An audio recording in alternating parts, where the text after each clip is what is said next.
मंत्र दीक्षा की तैयारी विषय पर साधकों के दिशा निर्देश के लिए रामकृष्ण संघ के द्वादश संघाध्यक्ष श्रीमद स्वामी भूतेशानंद जी महाराज ने प्रवचन किए हैं। उसका यह चतुर्थ अंश है।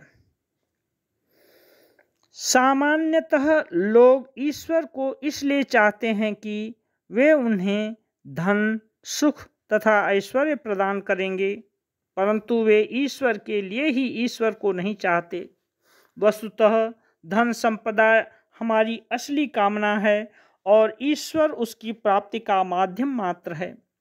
यदि उस ईश्वर रूपी माध्यम से हमें वह सब न मिले तो हम उन्हीं को छोड़ देंगे। ऐसा कभी नहीं हो सकता कि भगवान केवल सुख ही दें। दुख, निर्धनता तथा संकट आदि भी उन्हीं से प्राप्त होते हैं। सुख के समय भक्त उन्हें भूल जाता है और दुख के समय उनका स्मरण करता है। सामान्य लोग दुख के समय रोना पीटना करते हैं, परंतु भक्त दुख की घड़ियों में भगवान को और जोर से पकड़ता है। दुख के समय ही उसे भगवान का अधिक स्मरण होता है। कुंती का जीवन हमें ज्ञात है। उनका सारा जीवन दुखमय ही रहा। पहले वे अपने पति के साथ वनों में घूमती रहीं और बाद में पति की मृत्यु हो जाने पर वे अपने बच्चों को लेकर हस्तिनापुर चली आईं। बड़े होकर उनके पुत्रों को राज्य मिलने पर भी कौरवों के षड्यंत्र के कारण उन्हें राज्य से निर्वासित होना पड़ा। पांडव निसंबल होकर माँ के साथ वनों में घूमते रहे। इस प्रकार कुंती का जीवन विपत्तियों में ही बीत रहा था। तभी पांडवों को दीर्घ वनवास तथा अज्ञातवास के लिए जाना पड़ा और उसके बाद ही कुरुक्षेत्र का युद्ध शुरू हो गया। युद्ध में विजय के बाद कुंती से विदा लेने कृष्ण उनके पास आए। तब उन्होंने उनसे कहा, भगवान, जब मैं सुख में रहती हूँ तब तुम्हें भूली रहती हूँ। विपत्ति के क्षणों में ही तुम्हारा स्मरण रहता है। अतः तुम मुझे दुख कष्ट में ही रखना, ताकि मैं सर्वदा तुम्हें स्मरण करती रहूं। कितना विशाल हृदय हो तब व्यक्ति भगवान से इस प्रकार दुख मांग सकता है। हम यह न भूलें कि इस प्रकार की प्रार्थना करना कठिन तो है, परंतु आदर्श यही है।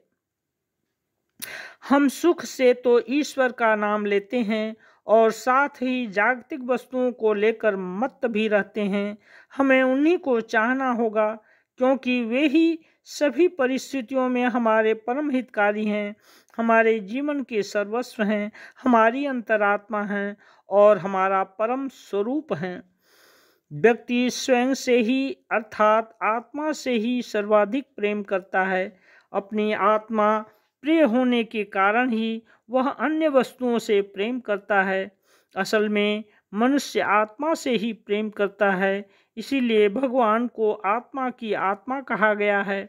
हम उन्हें किसी अन्य कारण से नहीं, बल्कि वे हमारी आत्मा हैं, इसी कारण उनसे प्रेम करेंगे। इसी प्रेम को अहेतुकी भक्ति कहते हैं। श्री रामकृष्ण बारंबार इसी अहेतुकी भक्ति की बात कहते हैं।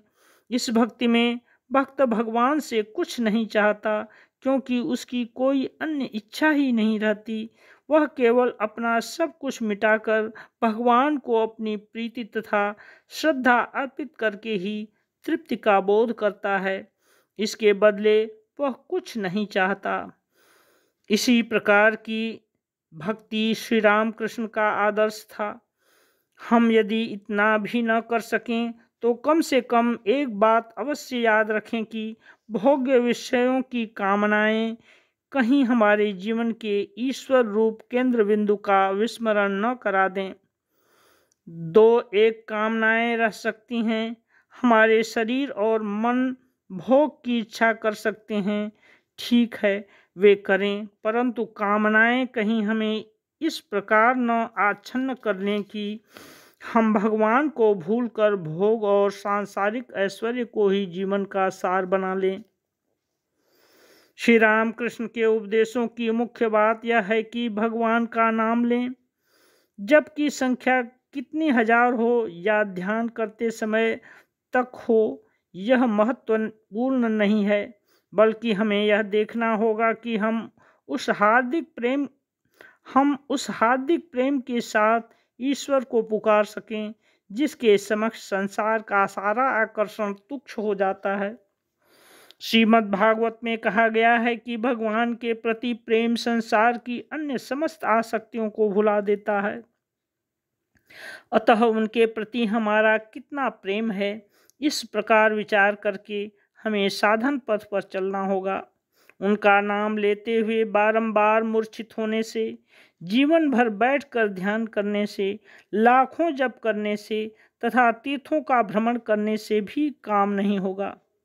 काम तभी होगा जब देखोगे कि वे हमारे हृदय को परिपूर्ण किए हुए हैं और उनके अतिरिक्त किसी व्यक्ति या वस्तु या विचार का कोई स्थान नहीं है। अपने हृदय का सारा प्रेम उन्हें देना होगा, उनके चरणों में स्वयं को पूर्ण रूपेण समर्पित करना होगा। यही साधना का सार है। यदि हम उन्हें हृदय से प्रेम कर सकें तो हमारे मन में यह बोध जगेगा कि उनके द्वारा निर्मित इस सृष्टि के सभी प्राणियों में वे स्वयं ही विराजमान हैं। मैं प्रार्थना करता हूँ कि हम इसी आदर्श को अपने जीवन में उतार सकें। यही आदर्श हमारे जीवन को पूरी तौर से परिचालित करे ताकि पूरा संसार और उसकी चीज़ें हमारे लिए तुच्छ हो जाएं। उनकी कृपा रहने पर सब कुछ संभव है। मैं प्रभु से प्रार्थना करता हूँ कि हम सभी के जीवन में इसी प्रकार का ईश्वरानुराग उत्पन्न हो।